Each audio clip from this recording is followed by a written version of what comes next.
at least one person in their family is undocumented. And of that number, that includes almost 145,000 children who are US citizens. So usually when we think of undocumented immigrants in the United States, most people picture folks from Latin America.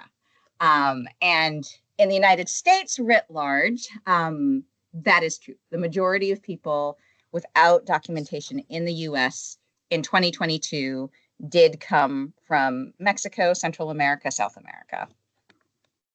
However, the picture in Washington state looks a little bit different.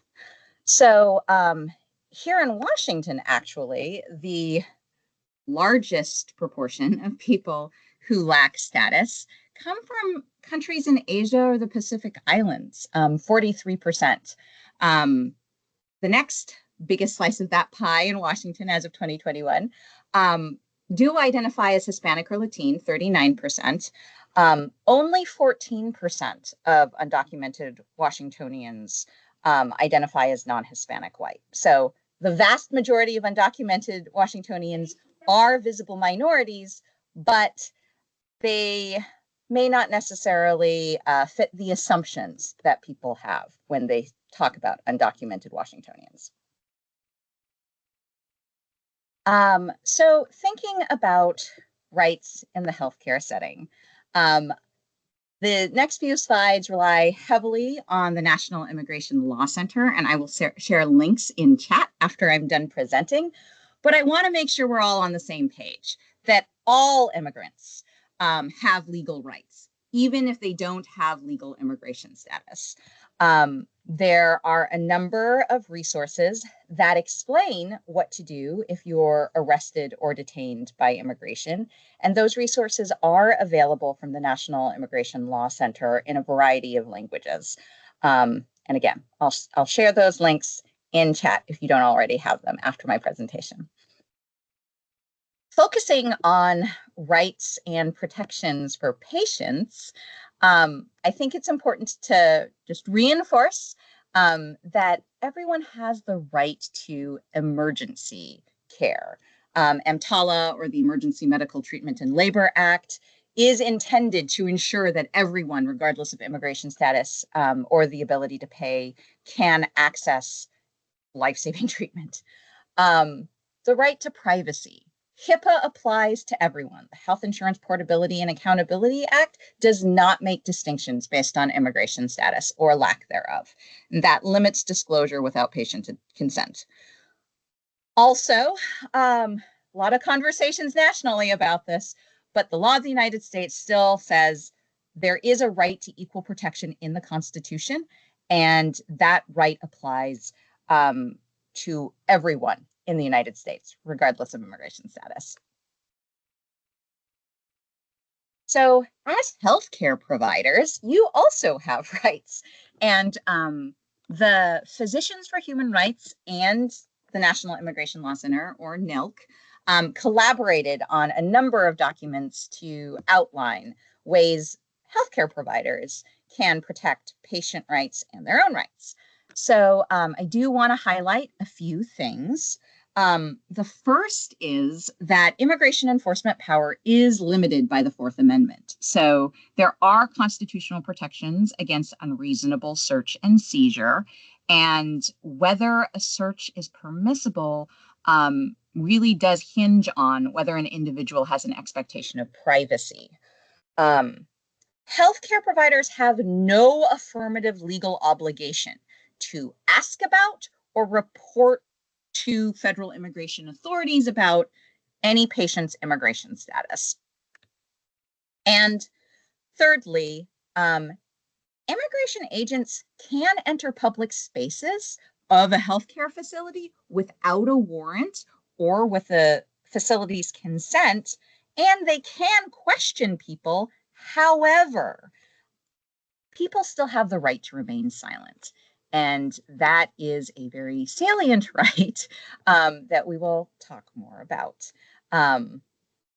So in terms of warrants, healthcare healthcare providers can refuse to provide information about patients to law enforcement, including immigration enforcement, unless that request is specifically responsive to a warrant issued by a judge or a magistrate for a specific individual identified in that warrant, or another order issued by a court.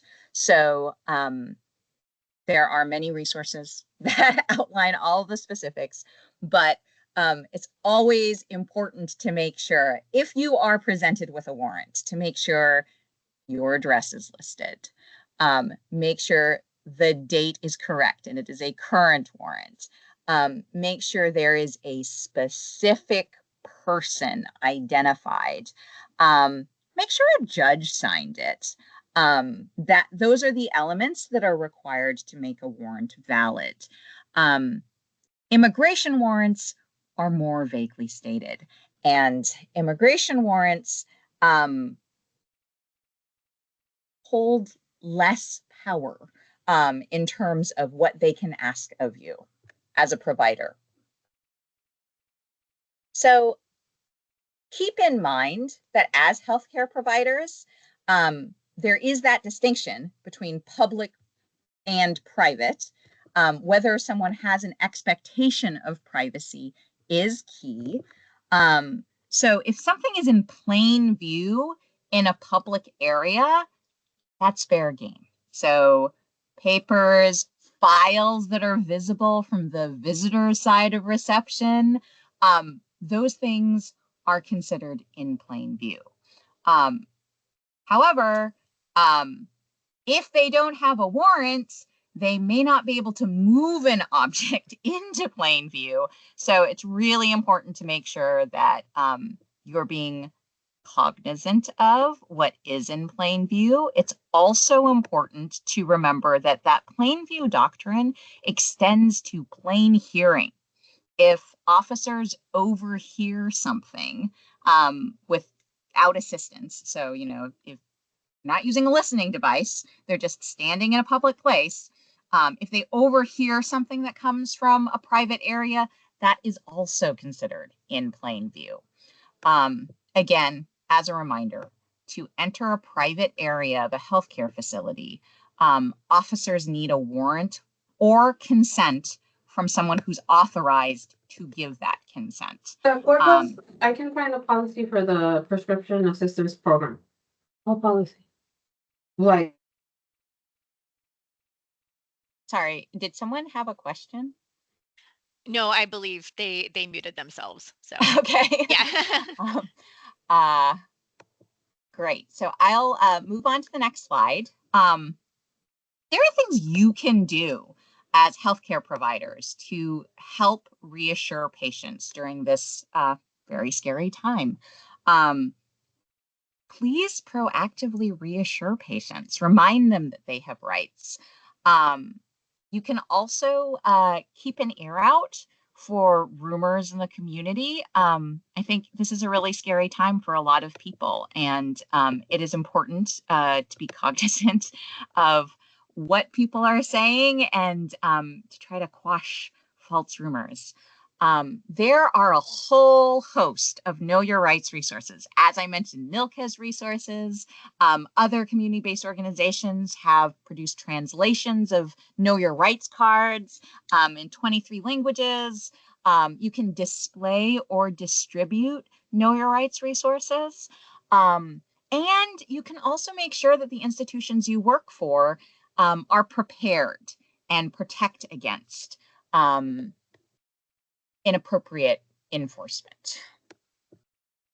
So as healthcare providers, I would encourage organizations to establish a written policy that clearly designates what areas are private, train staff to be aware of what's in public view, avoid collecting immigration status information, provide educational materials, as I said, including Know Your Rights cards. Make sure you are ready to consult a lawyer should the need arise. Make sure to designate someone authorized to interact with law enforcement. That person should make sure to review any warrant that's presented carefully. Ideally, a lawyer would review that warrant before moving forward. Do not consent if you don't need to. Legal advice indicates consent is not necessary. Do not consent. And do document what is occurring. It's important to make sure that not only someone is authorized and responsible for handling law enforcement contact and train other staff, but make sure to train staff to decline to answer questions about a patient unless they're authorized to do so. That responsibility should fall to that designated staff person. And that designated staff person should explicitly state they do not consent to allow immigration officers to enter a private area without a warrant. It's also important to just practice, because these can be challenging situations to be in, and role plays are important. So say the words out loud, give everyone an opportunity to say the words out loud, and make sure that you're prepared to respond confidently, so stressful situations can be less stressful. I also want to flag that there was an executive order in February that was designed to frighten immigrants. And despite that, the executive order doesn't actually change any eligibility for federally funded public benefits. It doesn't change how any current benefits are administered. People who are undocumented or not lawfully present aren't eligible for many public benefits. The very few benefits they are eligible for are almost always supported by federal law, which an executive order can't change. There needs to be follow-up steps taken in order to change those laws. Again, the executive order was really just designed to sow fear. If you have questions, make sure to speak with a trusted community-based organization. We're very lucky in Washington to have Northwest Immigrant Rights Project. They have a very helpful explainer guidelines for social service providers, and I will share a link to that at the end of my presentation, in case you haven't already seen it. So pivoting to that third topic that I wanted to chat about today, Medicaid is really pivotal to Washington State and our health as Washingtonians.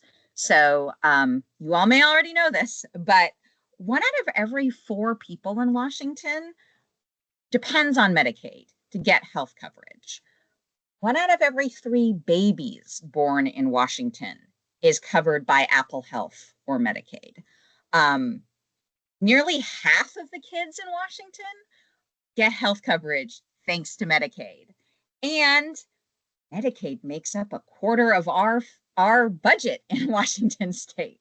So it is a huge contributor to our financial solvency here in Washington.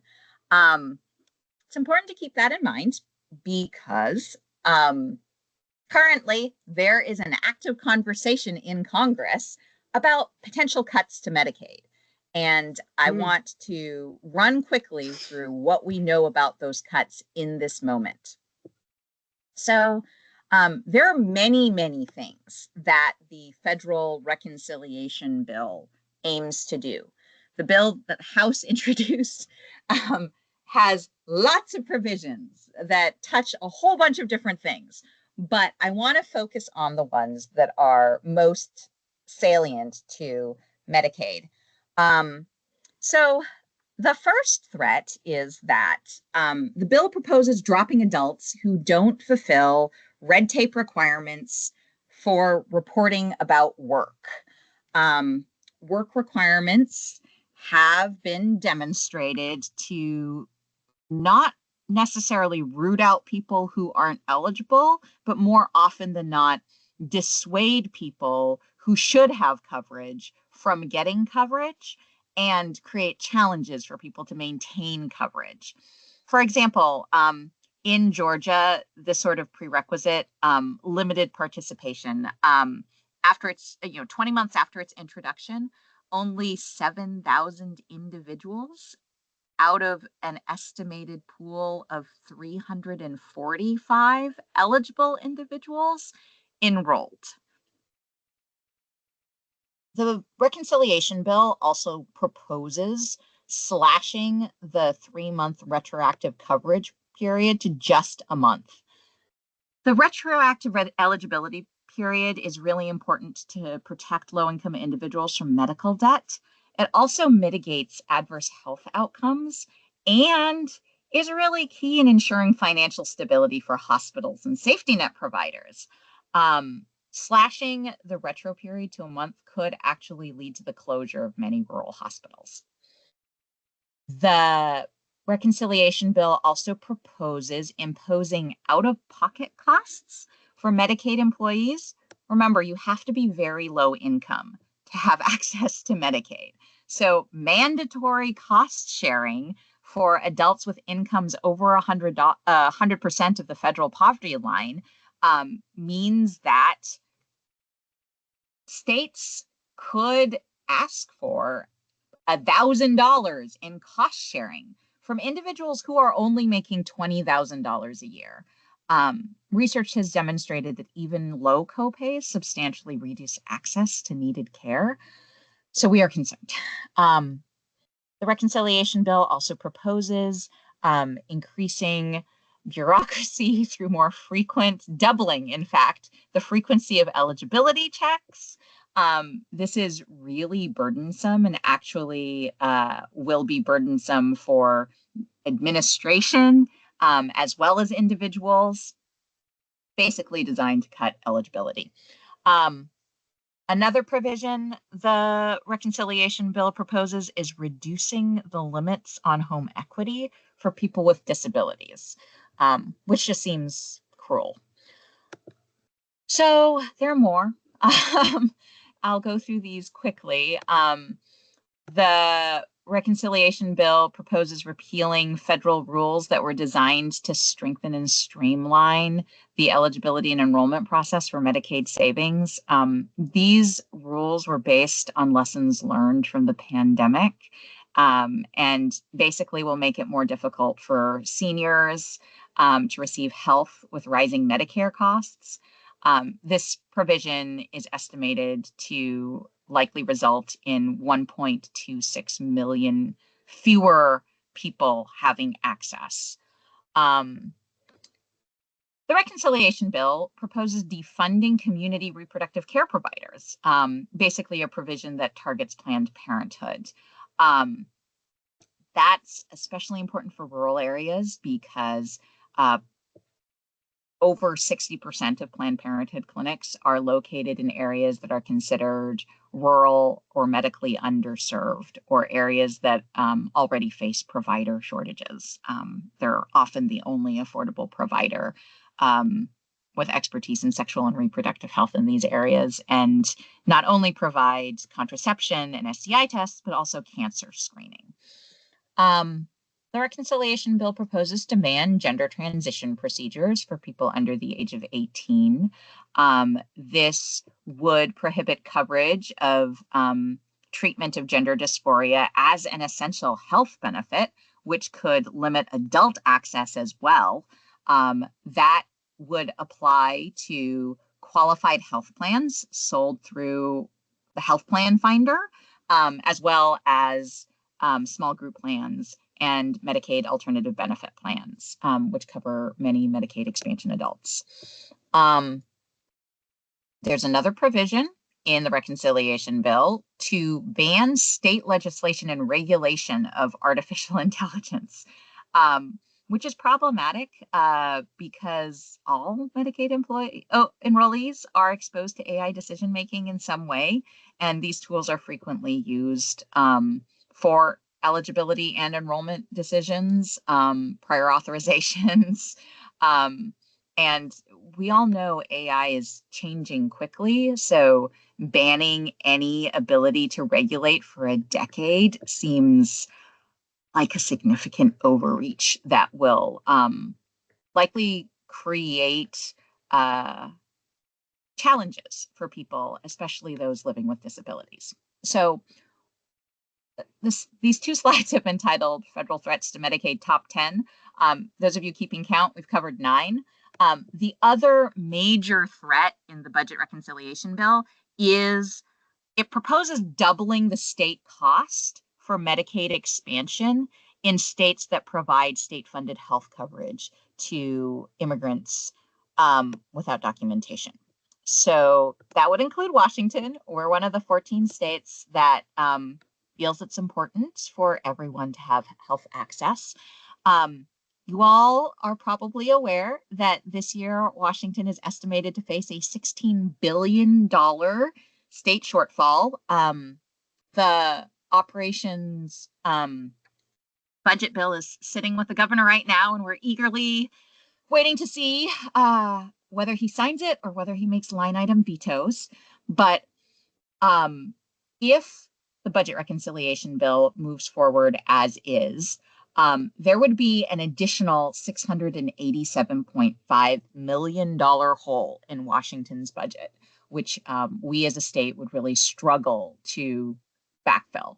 There are some other aspects of the proposed reconciliation bill that have targeted immigrants. The bill proposes to end marketplace eligibility and access to premium tax credits for many people who are lawfully in the United States.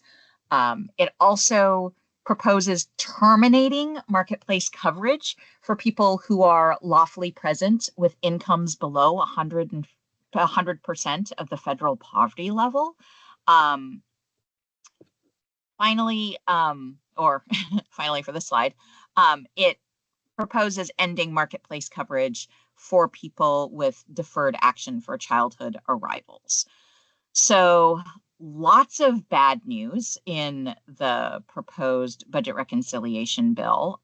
Altogether, the proposals would end coverage. It's estimated for at least 13.7 million people across the United States. So we would encourage you, Northwest Health Law Advocates, to tell Congress that you don't want to see cuts to Medicaid.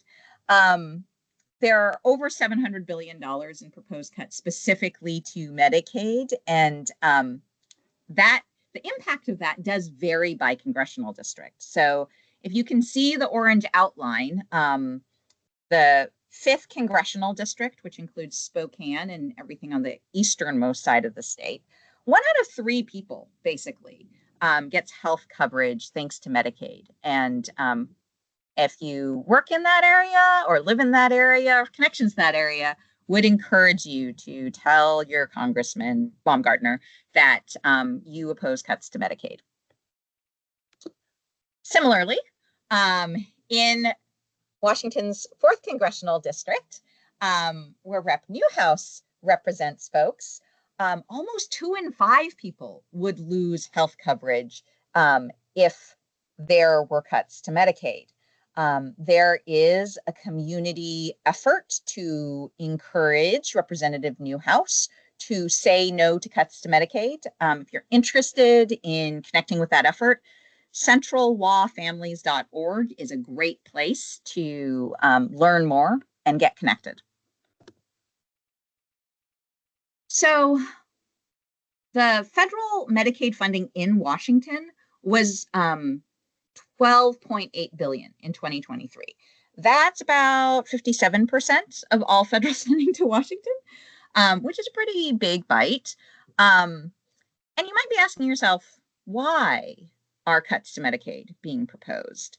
And this chart from our friends at the Center on Budget and Policy Priorities illustrates that the proposed cuts to Medicaid and SNAP basically equal the proposed tax cuts for people in the top 1%.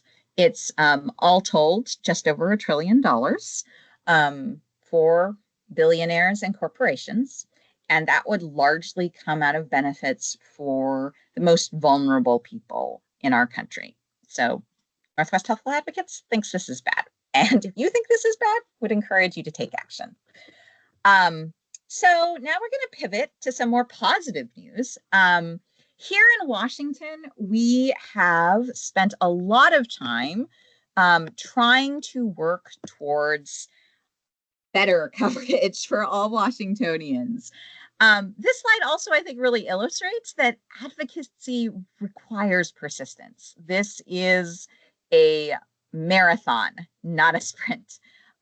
You all may remember, or some of you may remember, that back in the 80s, Washington was a leader in health coverage. We had a program for low-income people, regardless of immigration status, called Basic Health. And the funding for that varied year by year and was ultimately cut during the last recession. But we did extend coverage to all low-income kids in the 2000s.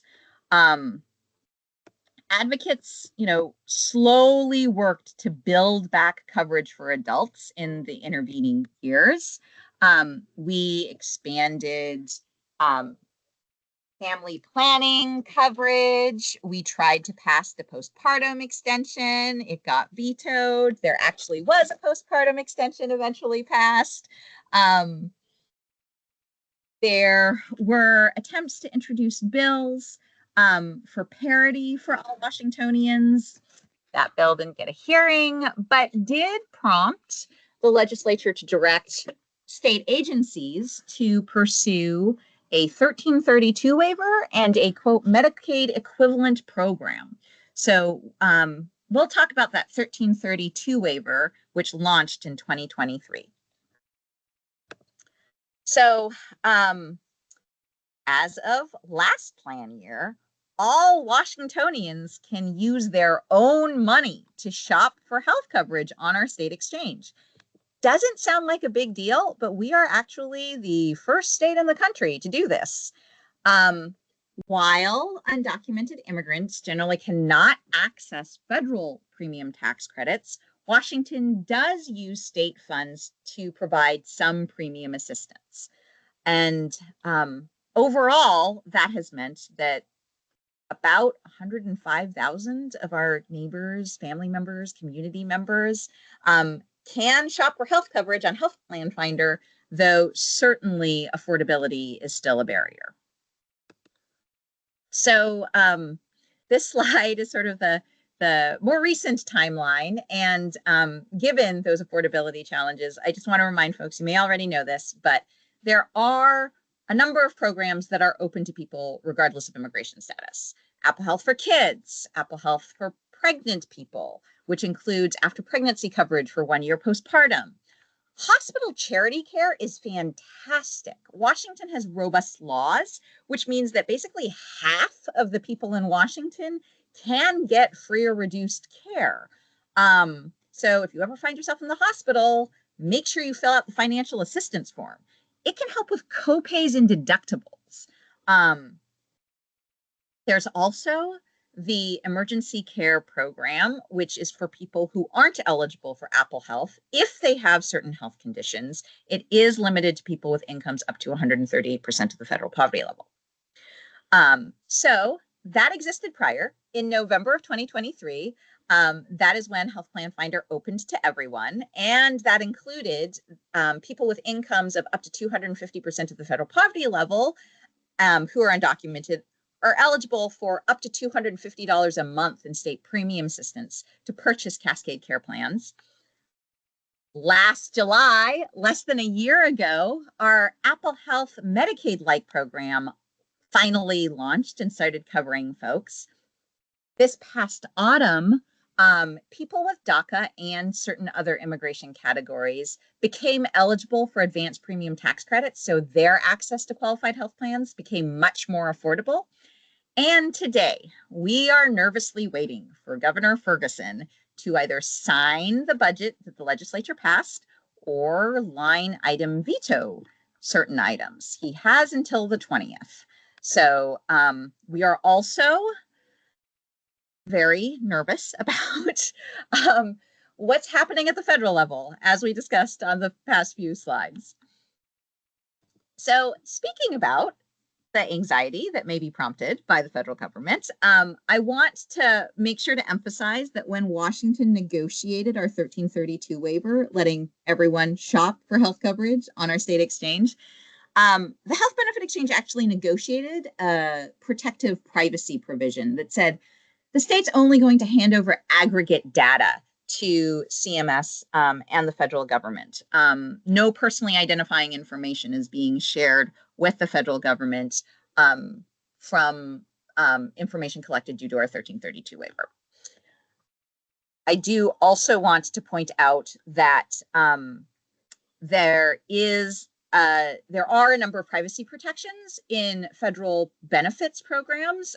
This is a chart that was put together by the National Immigration Law Center, Protecting Immigrant Families, and a number of other national and state advocacy organizations. I can share a link about this in chat. But I want to point out there are a number of protections for Medicaid. And while personally identifying information does go to the federal government for the purposes of federal match verification, there is a letter on file that says that releasing information to federal immigration agencies about Medicaid benefits is not connected to the administration of the Medicaid program and should not be happening. It's great that we have this letter on file. Obviously, with the federal landscape, I think people are still understandably nervous. So just to return to the people who potentially benefit from Washington's health coverage programs. So as I said, there are about 100,000 people in Washington who are undocumented and uninsured. About a third of those people, just over 35,000, are eligible for the Apple Health Expansion Program because their incomes are 138% of the federal poverty level or below. Another approximately third of people, just over 33,000, are eligible for those Cascade Care Savings Premium Assistance opportunities. And so about 2/3 of people who are uninsured or undocumented can benefit from the state programs that we've talked about in a financial way. And obviously everyone can shop for health coverage on Health Plan Finder, but there are financial assistance options for potentially for 2/3 of the uninsured and undocumented population as of 2023 estimates. So how do we get here? Well, literally hundreds of organizations have been engaged in the Health Equity for Immigrants campaign. This multi-year effort was really designed to figure out how we can help people get coverage. The community-informed conversations prioritize access for those who are uninsured or underinsured due to immigration status restrictions. And so this work started before I got to NOLA, but continues to this day. And if you're interested, we would be happy to have you join us. So I had mentioned that there are affordability challenges. I'm sure you all are quite familiar with those affordability challenges. This chart sort of illustrates what that means. As you can see in the middle column, people who are federally subsidized can shop on the exchange. They can, if their income is up to 250% of the federal poverty level, find a plan with a premium of $378. They have access to $366 of advanced premium tax credit, which brings down the cost of that plan to $12, which if they applied before mid-December this past year, could make them eligible for Cascade Care Savings, which means they could be covered by a plan that has no monthly premium for that, which is great. However, if you don't have access to federal advanced premium tax credits or federal subsidies, you can access the same plan that has that $378 premium, but because you don't have access to federal subsidies, you do have access to the maximum of $250 a month in Cascade Care savings. Again, if you applied for coverage by mid-December last year, and then you would be looking at a net premium of $128, which is a lot lower than $378, but is significantly burdensome for someone who's only making just over $24,000 a year. So people make choices in their lives, and we would like to help them make healthier choices. And that's why we do this advocacy. So in short, there are two immigrant health coverage programs that launched last year. The 1332 waiver made it possible for people to shop on Health Plan Finder for coverage that could have started as early as January 2024. People with incomes up to 250% of the federal poverty level can access Cascade Care Savings, which is a state-sponsored program. Due to the large interest in Cascade Care Savings, the state actually ran out of money for Cascade Care Savings in the middle of December of last year. But if the governor signs the budget, more money will become available for the next open enrollment period that kicks off this November with coverage starting next January. The Apple Health Expansion Program is for undocumented immigrant adults with incomes up to 138% of the federal poverty level. People became eligible to apply for coverage starting last July, but because that program has capped funding, basically it filled in less than 2 business days. Right now, people can apply to be considered if and when space becomes available. And if the governor signs the budget without line item vetoing the funding for the Apple Health expansion, we anticipate that the Healthcare Authority should be reaching out in June to people who will be admitted to the program due to the new funding. So just want to share a little bit of information about who's currently enrolled. Chart on the left may look familiar. I shared it earlier in my presentation. The undocumented Washingtonians distribution according to the Office of Financial Management. Currently, over 80% of the people enrolled in Apple Health Expansion identify as Hispanic. So the outreach to the Spanish-speaking community was really robust. Just over 10% of people enrolled in Apple Health Expansion identify as non-Hispanic. And as you can see, just under 10% of people decline to answer that question. But I think this points to great outreach to the Hispanic and Spanish-speaking communities. More work to be done for everybody else. Also, we got some denial language data from the Healthcare Authority, and it was really interesting to see that those outreach disparities were still very much reflected in the denials. As you can see, the most preferred language among people who applied but didn't get access to Apple Health Expansion was Spanish, and then English, and then surprisingly Portuguese. This is surprising because the 5 most populous languages in Washington state are Spanish, English, Russian, Chinese, and Vietnamese. So good outreach to the Portuguese speaking community, less good outreach, significantly so, to folks who preferred Russian, Vietnamese, or one of the many dialects of Chinese. I do want to acknowledge that, again, the federal landscape is dynamic. And so our 1332 waiver was approved in 2023 for 5 years, but the federal government could make changes to it. And if they decide to make changes to the 1332 waiver that make it less good to keep the waiver, the Health Benefit Exchange is currently having conversations about contingencies or how to provide people with access should the 1332 waiver get pulled. So Currently, the Health Benefit Exchange hopes to maintain the current waiver as long as possible. We could keep it for another 4 years, and then renew it if all goes well. However, another key priority is maintaining privacy for what they're calling the immigrant health coverage customers. The Health Benefit Exchange would like to avoid a mid-year coverage disruption, if at all possible. And they would like to maintain a coverage pathway and access to state subsidies. There is a provision in the budget that grants them this authority. Really hoping Governor Ferguson doesn't strike that language.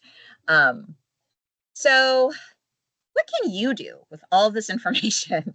Well, our first ask is to encourage you to contact your congressional reps and say, no cuts to Medicaid. Support for Medicaid is bipartisan. Vast majorities of people, regardless of political affiliation, support Medicaid. We would encourage you to share resources with your patients and colleagues. You can find Know Your Rights cards in at least 23 languages. The Northwest Immigrant Rights Project has issued an advisory for nonprofits and social service providers, which I'll also put in chat. And as I mentioned, the National Immigration Law Center does have this great resource for healthcare providers called Know Your Rights, Know Your Patients' Rights. I am very fond of the Northwest Immigrant Rights Project resource, so I've apparently repeated it on this slide. I also want to point out that NILC has those what to do if you're arrested or detained by immigration enforcement resources in a number of languages, and a specific resource about how employers can prepare if ICE comes to their business. We at Northwest Health Law Advocates also have a number of immigrant health explainers. So thank you. That's my presentation. That's my email. I can share, and NOLA.org is our website. There's a whole host of information on our website, and I'll also start sharing links in chat. I will stop sharing the screen so that I can see all of you and see if anyone has any questions. Thank you so much, Lychee. We really appreciate it. Are there any questions? I don't see any in the chat right now. Did anyone have any comments or questions? That was really comprehensive, so very, very much appreciate your time. And I know all of the effort that has gone into that presentation was amazing. So really, really appreciate it. It looks like we have one question from Charisse Ezel, who is our Director of Behavioral Health Integration. Yes, hi. So I had one quick question, and not sure if we could take this offline or what it is, but you mentioned cuts to regulating AI usage, and I just was wondering how that would impact. I don't think you really got into that, but this is something I can ask you offline. But I'm just curious as to what the proposed lack of regulation would do and how that would impact us as far as like our system usage. That's a great question. And I think it would be better to take that offline because I am not the AI expert at Northwest Health Law Advocates, but I can connect you with my colleague, Vanessa, if you'd like. Okay, perfect. Thank you so much. Yeah, Great happy to help. Great question. Yeah. Anybody else?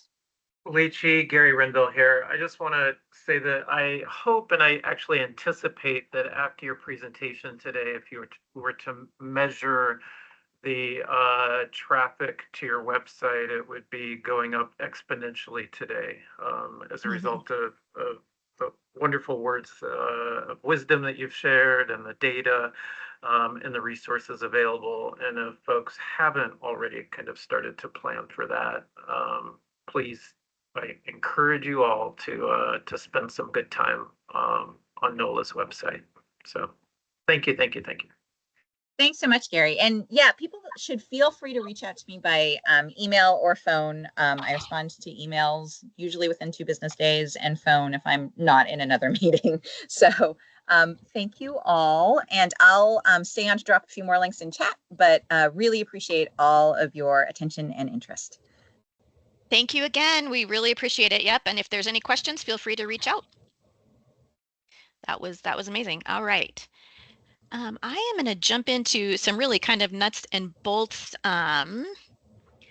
information today. So we're going to be talking about the, let's see, the Specialty Medical Care Coordination Program, the Pro Bono Counseling Program, Premium Assistance, Dentist Link, and Community Resource Connection. So I will just jump on in. Okay, again, already talked about this, but just as a reminder, we do have this amazing programs at a glance page. So this is something that you are welcome to print off and have available in your clinics or wherever you need it, just to understand kind of what are the programs, who would I contact with questions, that kind of thing.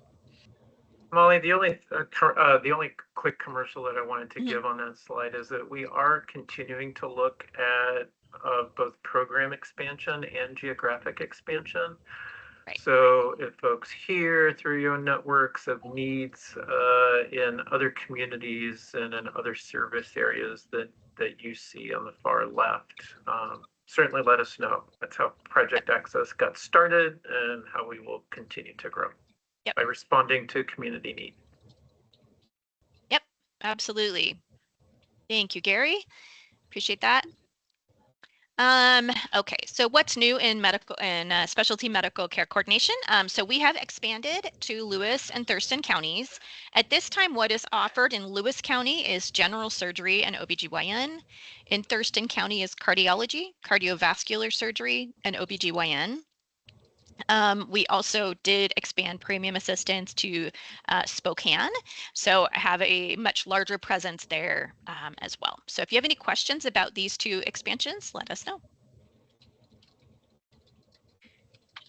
Let's see. So we do have some new opportunities and providers that have signed up.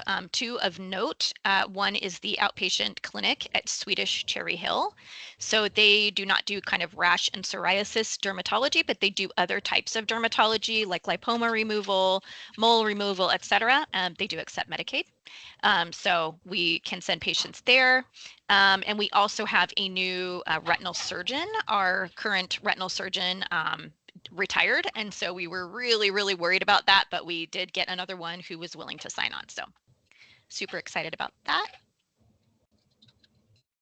We do have new enrollment forms. These are on our website, and I will send them out after our meeting. The really only major change is we, right in here, you probably can't really see it on the slide, but we did update the options for clients who are unhoused. So just kind of housing options rather than just asking whether they're homeless or not. So that's the main update. Again, that will be sent out after this meeting and is available on the website. The second page of the enrollment form, and this is just a reminder, this is for anything that is not a specialty care medical care coordination program. So if your client needs housing or transportation to appointments or anything else, you can fill that in on this page. If the client lives in King County, it will go to one team that does more comprehensive case management.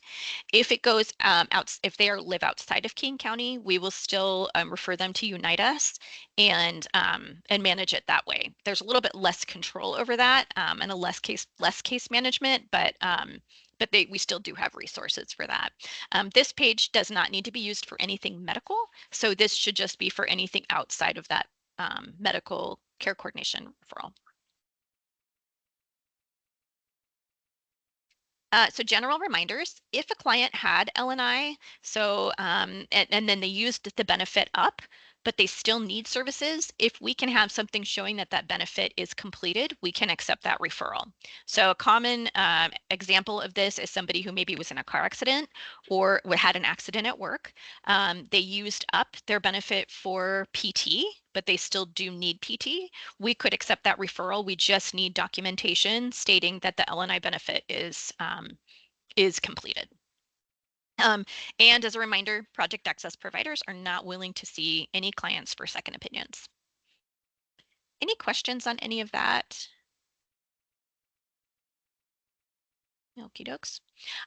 So general reminders about Medicaid patients. So we have experienced a significant increase in clients with Medicaid, particularly around dermatology. Again, we do have access to dermatology for Medicaid patients, both at the Swedish First Hill outpatient procedure clinic, and they do kind of general rashes, psoriasis, etc., and the Swedish Cherry Hill outpatient clinic that does more lipoma removals, mole removals, etc.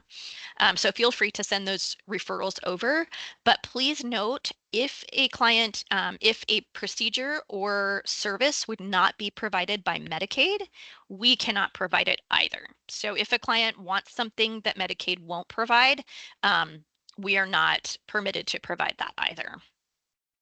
And if you have any questions on that, feel free to reach out with any questions about that. Bariatric surgery and weight loss services. So we've had a lot of questions about this. We do not have access to bariatric surgery. We do have weight loss services.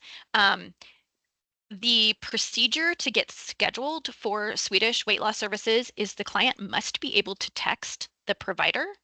So if you have a client that you're interested in sending over, but they do not have access to texting, please reach out and let us know that. Well, we will need to figure out another way for them to get scheduled. It's been a pretty complicated process. We also have had questions about semaglutide, which is like Ozempic or any of the injectable weight loss drugs. I reached out to Raj Shutt at the Prescription Assistance Foundation. He wasn't able to make this meeting today, but he said he can assist clients with accessing those drugs at a reduced price or for free, but those clients would need to be diabetic. So if you have any questions about that, you're welcome to reach out to me or to Rod, and his information is here. So partner news. So the Seattle Health and Human Services office has been closed per a recommendation from the new administration.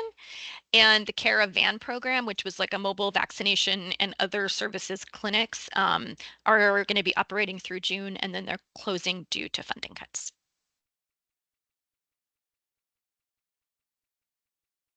So this is available on our website. I will as well. I see a question in the chat is, are we going to send that data to your email addresses? Yes, we will send that. I will send that out after this meeting. But this is our new availability by county for specialty care coordination for medical. So rather than the old access updates, now that we have expanded, we were trying to find a good way to actually put it all in one place. So this is available on the referral coordinator website. And again, I will send this out after this meeting as well. Any of the little sad smiley faces are services and specialties that are harder to get people into right now. We are still accepting referrals for those specialties, but there is a wait time. And the main ones are ophthalmology surgery, neurology, and and physical therapy. Those are the main ones. Here's the second page by specialty. So I'll send that out as well, and you can print that or just store it somewhere. We have updates to the referral coordinator page just to make it a lot easier to look at and a lot easier to kind of navigate through. If you go to our website, at the top right is this blue button that says RC on it. If you click that, there is not any kind of a barrier or a password or anything. You can just click it and open it up. On the page, we've divided it into different sections. So one is the referral forms, which is like how to enroll a client, any of those status updates about which specialties are available, questionnaires, referral information, so any kind of tips and tricks, information that you might need, our care coordinator assignments, so you know who to email or call with any questions, and then meeting information. So hopefully that will be easier for everyone. If you have any suggestions or anything that you think would be interesting to have on that site, please do let me know. And it is kept fairly up to date. So so like the new enrollment forms, new access updates, etc., are updated regularly. Seattle King County Clinic. So we actually were represented in 4 different spaces at this clinic this year. It took place April 24th through 27th. If you're not familiar with the clinic, it takes place at the Seattle Center and offers just an enormous variety of services to patients for free. It is an amazing experience. We are so excited to become even more involved with the Seattle County Clinic. For ophthalmology, which is where Project Access started, is managing the ophthalmology surgeries after the clients are done with ophthalmology services.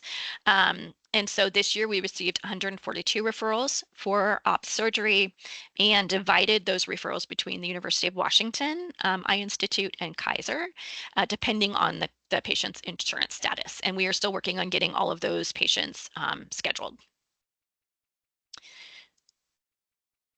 Numbers. So these are the Unite Us numbers. So these are the people that came in outside of King County who need extra services. What I thought was interesting when I was looking at these is food assistance is now the number one. I don't think that's ever been the number one that we've had in the past. It's usually been housing. Housing assistance has dropped. Food assistance is number one, with income support as the second most needed service. Our specialty care coordination numbers. So I did a 24 versus year-to-date 25. So by this time in 2024, we'd had 801 referrals.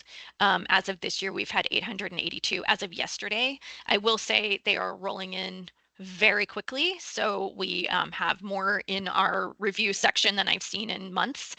So I think that number is probably higher. Last year, by this point, we had scheduled over 1,500 appointments. This year, we've scheduled 1,130. I think that does speak to how hard it is to get patients into appointments. So we are working very hard at scheduling every appointment that is possible to schedule with our patients, but it definitely has been difficult. We also are hearing about patients being scheduled pretty far out, so into the fall and winter of 2025. So those would not be counted on this yet. Any questions on any of that? All right, federal poverty guidelines. I will send this out as well, but just we've had some questions about what that is, so I will send out this form as well. This is available in addition on our on the RC page of our website. And specialty care coordination goes to 300% of the federal poverty guidelines. All right, I am going to pass this section of the meeting to Charisse Ezel, the Director of Behavioral Health Integration, who has done an amazing job and has awesome updates to share with you. Charisse. Awesome. Thanks, Molly, so much. Yeah. And thanks everyone for being here. I'll try to get through these slides super quickly because I know we have quite a few. So who we serve, just a quick overview. Our free counseling services are available to adults right now, so 18 and up, living at or below 300% of the federal poverty level, which we just showed. Our who we serve and how is linked here. This goes directly to our site, and you'll be able to see a little bit more. We worked very diligently to make that page on our site very robust so that you'll be able to find all of this information there. Clients can be located anywhere within Washington because most of our providers use HIPAA compliant teletherapy platforms. So if anyone is a resident of Washington, they're able to receive these counseling services from our providers, which is pretty amazing. We do have some providers that provide limited in-person sessions. And if you had a client that was interested, I think we'll talk more about this in the later slides, but they're able to self-refer and they can just put that inside of the other section in that self-referral form. We also ask them if they prefer in-person appointments.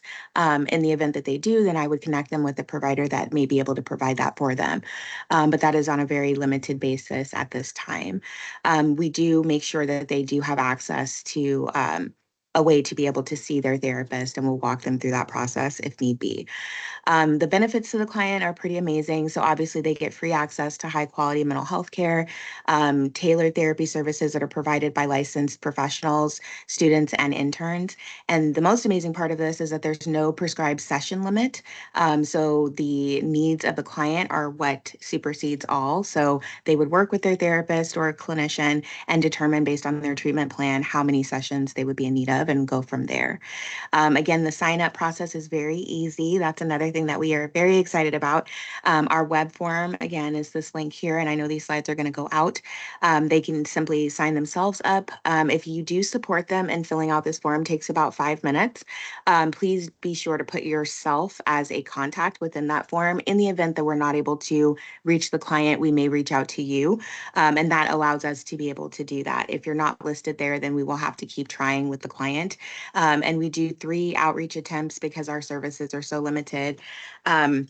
And so we would want to make sure that we're able to reach them on the first contact. One thing I would like to mention too is that most of our providers reach out to do their initial appointment. They schedule those themselves as the providers. They reach out via email. So please be sure that if you're referring someone that they're putting their email address on the form. If they don't and they just put a phone number, we will gather that during our screening process. But just for future reference, it's really helpful to have that email address as something that they're checking actively. And as Molly mentioned, we did go through and we were a co-lead for the Seattle King County Clinic. And by we, I mean me. I was actually there as a co-lead working with Amy Cummings Garcia from City University, and we had a great system that we put in place. And I wanted to share a little bit about that system as well as our impact. And so our impact this year, this again was our second year participating as a section co-lead. We had 70 new client referrals from this clinic into PBC, which is remarkable. So we had some clients that were able to to sign up using our QR code. We also had some of our staff kind of sit with the clients and actually go through the screening form, gather that information, and get them entered into our system pretty seamlessly throughout that 4-day time. We had one new pledge provider come through that actually filled out the form. It was interesting because she actually worked in the social work section, didn't realize that behavioral health had a separate section, came over and pledged. So that was very cool. We also were able to make a new referral to the Dentist Link program. So as I was speaking with all of the King County or Seattle King County Clinic staff, shared out all the amazing programs that we were a part of at the clinic this year. One of the registration leads actually came up to me and was like, well, we have this client who needs dental services. And I was able to do that right there via our web registration form in behavioral health. So that was very cool. Our location this year and most years is in McCaw Hall. We're on the 5th floor, and we're located next to occupational medicine and physical therapy. On that same floor, there's acupuncture as well. So the how we did this, we started again last year, and what we did was we created a Seattle King County devoted splash page. The page is listed here. I'd love for y'all to visit it and just let us know what you think. But on that page, and I have a video that'll kind of just play while I'm speaking, but this is what the page looked like. We had this up on a tablet, just welcoming people to the clinic, reminding them that we were there, and our messaging was pretty amazing. And as they scroll down the page, as you'll see in a second, they're able to see some of our screening forms as far as our connection with Mental Health America. They're able to do some self-screenings, and they're also able to enroll now as a patient, which is that button there. We also have all of our contact information. As you can see there, we have counseling that they can sign themselves up for, the mental health assessments, 24-hour crisis resources in the community, as we are not a crisis resource, and then also our helplines, which we send out after every screening call. The clients were able to self-refer using our QR code and on our signage. And like I said, sit with one of our staff members to sign up the form and ask additional questions to make it clearer for them. We also created an easy workflow through co-leading the section, and that workflow is here. So what would happen is a client would come up, they would want to have either a counseling session with one of the free counselors that was there. They would do that counseling session for about 45 minutes, and then they would come out, and if that counselor and the client decided that ongoing services were necessary, then they would sit with us and fill out that form and be on their way. It was extremely awesome and pretty seamless. And then lastly, quick update. So we are not a resource for crisis care, but we are or psychiatry. At this time, we do have a med provider that is willing to work with a few clients on a short-term basis, but that's not our primary source. As we know, our program is built on referrals, and it's built on the counselors and providers that are able to pledge those hours. And so we want to make sure that we're very protective of their time.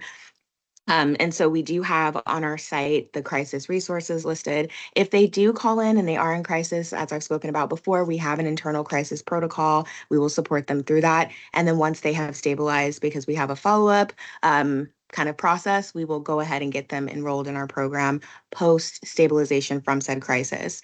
And again, I wanted to highlight, we can provide you with community resources and support if the person is in crisis. Okay, so we do have that connection, but we are not the source to manage that. Any questions about what I covered? It was, like I said, pretty brief, but wanted to make sure I got it all in there. All right. Well, thank you. I'll pass it back to you, Molly. All right. Thank you so much, Charisse. Really appreciate it. Of course. I will be covering the Premium Assistance Program. It's normally covered by Yesenia Mendoza Ramos, but she is out of the office today. So if you are not familiar with the Premium Assistance Program, it's just a program for clients who do not qualify for Medicaid, but maybe don't earn quite enough money to pay for an exchange plan. So currently this year we have CHI, Multicare, and Providence are the groups that are funding this program. It is a direct referral from those programs to be able to enroll a client. We have 51 clients in the program across all funders. That is a huge increase from years past. And we are still currently have some funding and are enrolling people primarily in Eastern Washington into the program. If you have questions about it, these are all of the qualifications for the program. And so if you have any questions about that, please feel free to reach out. If you feel like you maybe have somebody who would qualify, we can, Yesenia or myself, we can help you kind of direct them of where to go to qualify for this program. Any questions on that? All right. I'm going to pass this right now to Brooklyn Schweitzer. Brooklyn is has been a member of our Community Resource Connection program since its inception. She comes to us with a bachelor's degree in psychology from Western Washington University, has worked in this program since its beginning with Project Access, and is a current navigator on the exchange. So, and V. Mai is the manager for this program. She is also out of the office today. So Brooklyn is stepping in. So Brooklyn, handing it to you. Hi, everyone. Thank you, Molly. I just wanted to talk a little bit about the Community Resource Connection Program. This program addresses health-related social needs of individuals living in King County, regardless of their immigration, housing, or insurance status. We provide comprehensive care coordination, resource navigation, and referrals to meet critical social needs that contribute to people's health. We are a part of the Healthier Here Community Hub, which consists of over 17 case management partners, and that collaborate to assist clients with different resource needs. This is a Medicaid transformation project under Washington Section 1115, Medicaid demonstration waiver between the Healthcare Authority and Centers for Medicare and Medicaid Services. And below are the different languages that we have translation services available in the hub. Next slide, please. Thank you. So now I just wanted to talk a little bit about how to refer into the program.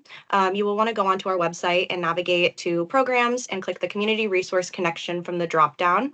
Clients are welcome to self-refer into the program by filling out the online form, or they can call the hub hotline, which is on the slide. Community health workers will connect with the clients within 24 hours of receiving the intake form from Healthier Here. And I just wanted to note that it is important to select Project Access Northwest as the referring organization on the intake form so that we can assist your clients. Next slide, please. So our current caseload is 49, and we have our top 5 social barriers and top 5 health barriers on the screen. As of March, our data shows that social barriers make up 68.3% of our client needs, and health barriers make up 31.7%. Next slide.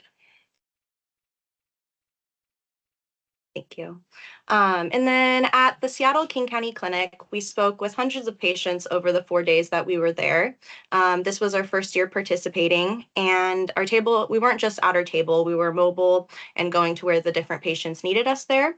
We had 43 clients that were referred into the hub, and we took about half of those cases, and then the rest were dispersed to the other community partners through the hub. And we were also located in McCaw Hall as by the social workers and healthcare resources at the clinic. And then now I just wanted to open up, if there's any questions that you guys have, please drop it into the chat or feel free to unmute yourself. If there's any questions. If you have any questions about the program, how to refer, collaboration inquiries, or tabling events, please reach out to V. She is the manager of care coordination. And if you have any questions about case management or clients, my contact information is also on the screen. Thank you. All right. Thank you, Brooklyn. Any other questions? All right, I'm going to pass it now to Krinal Persania, who is the Dentist Link manager, and she's just going to go over what their program is working on. Thank you, Molly. And my name is Krina Prasanya, and thank you for all here today. So let me introduce you first, Dentist Link, valuable resources for connecting people to dental care in Washington State. So Dentist Link is a free referral service provided by Delta Dental in partnership with the Aquara Foundation, a nonprofit organization committed to improving oral health and promoting health equity. Aquara works closely with communities to prevent oral diseases, improve care systems, and increase access to dental services, particularly for those who have historically faced barrier to care. And this mission of Dentist Link is simple but powerful. Like everyone has an oral health story, and no one should be left without access to care. This service is specially designed to help individuals with Apple Health, that's Washington State Medicaid program, connect to local dentists who accept their insurances. But without insurance patient, we can also offer FQHCs and CHC clinic and some income-based clinic for them. What's great is that Dentist Link is easy to use and completely free. So patient can visit website like www.dentistlink.com to search for a provider. If they prefer a more personal touch, they can get help via phone or text as well. This kind of flexibility ensures that more people can get the dental care they need when they need it. So whether you are a patient, a provider, or a part of community organization, Dentist Link is a tool to help bridge the gap in oral healthcare access. Now I'm moving forward to on this slide. So we are also in the Seattle King County Clinic this year. So this slide highlights our involvement in Seattle King County Clinic, one of the region's most impactful healthcare access initiatives. So 2025 marked as a Dentist Link first year for participating in Seattle King County through Project Access Northwest. And I am proud to say our team made a meaningful contribution during the clinic. We facilitate 23 patient referral through text and helping individual access timely. Additionally, we provided over 30 printed referrals, making sure patients without smartphones or digital access were not left behind. So one of the key aspects of our participation was survey collection for this year. Our team gathered 471 surveys, both through QR code scans and manual in-person collection as well. These responses gave us valuable insight into patient experience, needs, and real world barriers they face when navigating care. It's worth nothing that this level of feedback not only strengthens our service model, but also empowers Seattle King County Clinic organizers to tailor future efforts. On the next slide, you will see a comprehensive overview of the survey results we collected, offering a deeper look into who we served and how we can improve. But for now, I just want to emphasize how proud we are to have played a role in connecting patient with resources and how much we have learned from being on the ground with this incredible clinic. We are located in the exhibition hall, like for dental part. And I am now moving forward to another slide, the survey result one. So this slide reflect some interesting numbers we have pulled out during the Seattle King County Clinic event.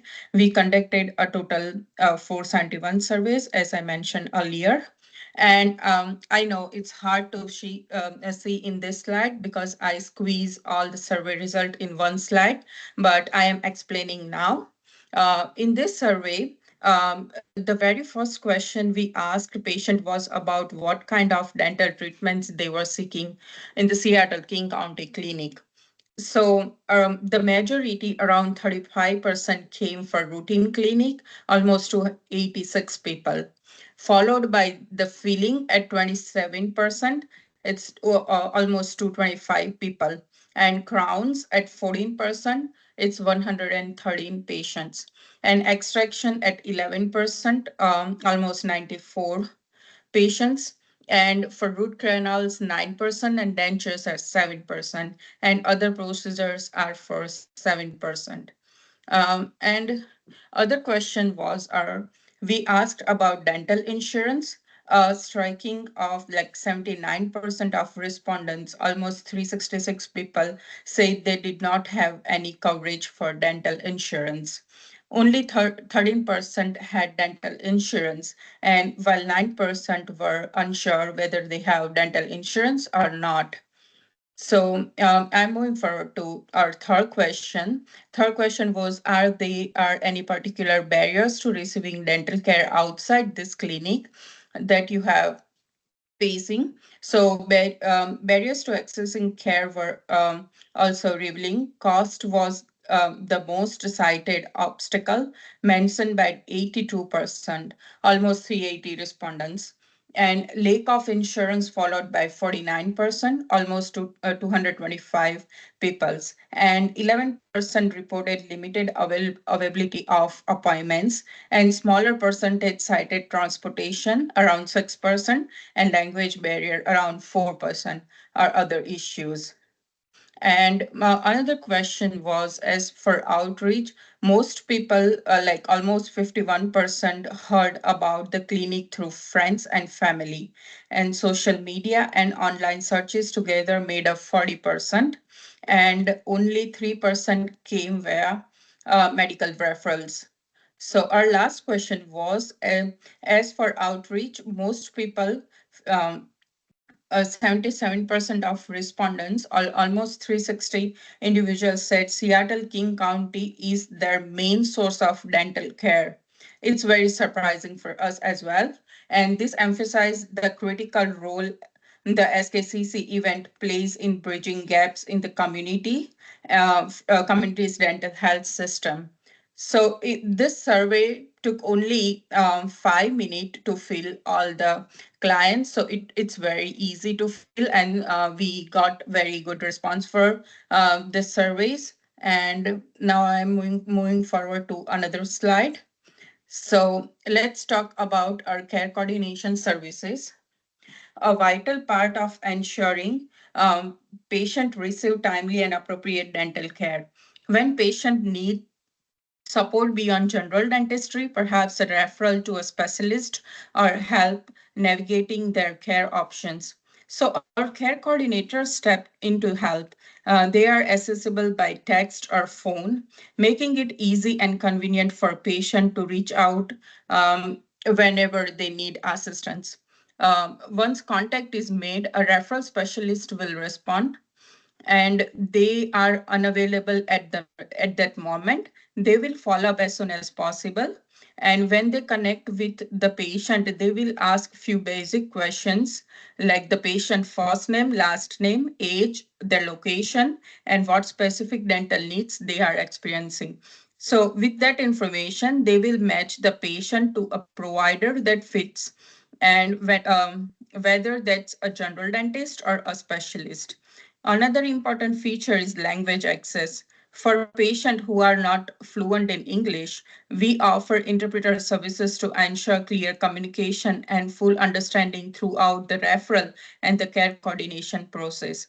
Ultimately, this service helps reduce barriers to care, ensuring our patients receive timely and personalized support every step of the way.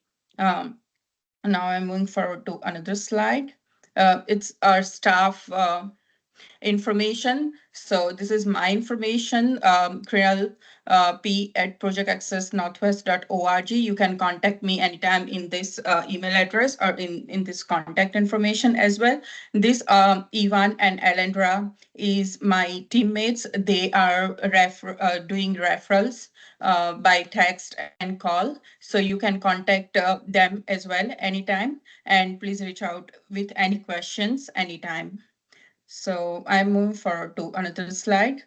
So these are all the datas like last quarter, first quarter, and last month and the present month.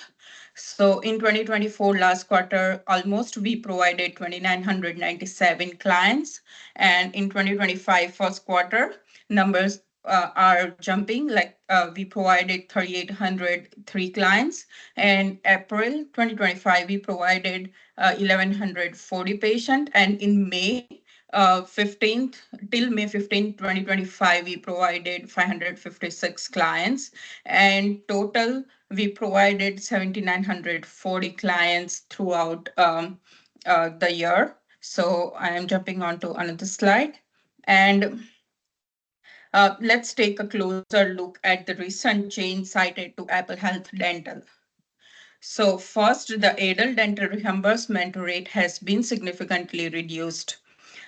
In the 2021 and 2021 to 2023 biennial budget, adult dental services were reimbursed up to 100% of the 2019 fee-for-service rates. That was a meaningful step towards improving provider participation and access to care. However, starting July 1st, 2025, that increase is being rolled back to just 50% of 2019 rate. This reduction results in saving of over 10.6 million in state funds and more than 38 million total. But it also represents a significant financial step back for providers serving adults Medicaid patient. So like now let's move to children dental services. The 2022 supplemental budget initially increased the reimbursement rates for children, which was an encouraging sign, especially for underserved pediatric population. Unfortunately, this process is now being partially reserved. Half of those increased are being removed with the expansion of ABCD codes, the one designed to incentivize care for our youngest and most vulnerable children. This rollback accounts for over 13.6 million in the state savings and nearly 28 million in total. So in short, like while this changes to reduce budget expenditure, they also raise critical concern about access and sustainability for patient dental practices and overall equity in oral health care delivery. So this all the news for dental rate cuts. And thank you so much for being here, everyone. And now I'm get back to you, Molly. All right. Thank you so much, Kernal. Thank you. Appreciate it. Yeah. And I recognize we have gone over our allotted time. So just one more quick reminder, please do not send any immigration paperwork to Project Access with any of your clients. We just do not want that information on hand. The last few slides, I will actually send these out and you guys can look at them on your own, but it's just referring between the different programs. And so just as a reminder, you do not have to have somebody with a specialty medical care referral in order to refer into Project Access, whether it's pro bono counseling, dentist link, or community resource connection. Very last reminder is we do have a Strike Down Barriers event, which is our fundraising event that will take place October 21st, and we would love to see you there. Any questions or comments before we close out this meeting for the day? And again, I will send out these slides with some individual like enrollment forms and things as well.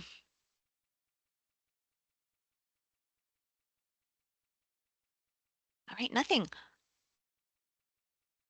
Well, yes, thank you. I appreciate everybody coming today.